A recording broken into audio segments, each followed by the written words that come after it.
Атырауда 59 жастағы Талғат Назаров есімді ер адам іздестіріліп жатыр. Бұл туралы Politico.kz сайты хабарлайды.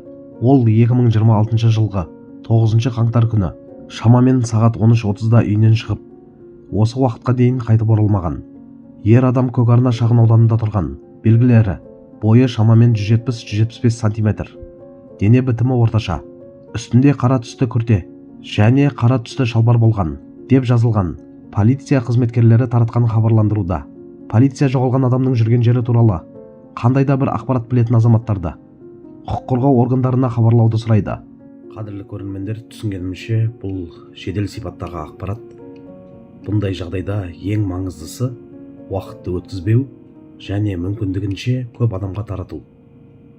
59 жастағы азаматтың жоғалып кетуі алаңдататын жағдай. Күндіз ел көзінде үйден шығып қайта оралмауы түрлі қауіптің бар екенін көрсетеді. Әсіресе жас үлкен адамдарға қатысты бұндай хабарларға бейжай қарауға болмайды. Кейде бір ғана көрген білген дерек, байқап қалған ұсақ түйек ақпарат адамның аман есен табылуына себеп болуы мүмкін. Полицияның белгілерін нақты көрсетуі іздестіру жұмысына көмектесетін маңызды қадам. Көкарна шағын ауданында немесе соған жақын аумақта болған тұрғындар сол күні байқалған жайттарды еске түсіріп көрсе, артық болмайды. Осындай кезде қоғамның бірлігі керек.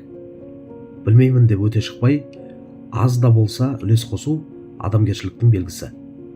Көріп қалған, сөйлескен, немесе қандай да бір дерекке ие жандар құқық қорғау органдарына хабарласа, бір адамның тағдырына арша түсуі әбден мүмкін. Жоғалған азамат аман есен табылса екен.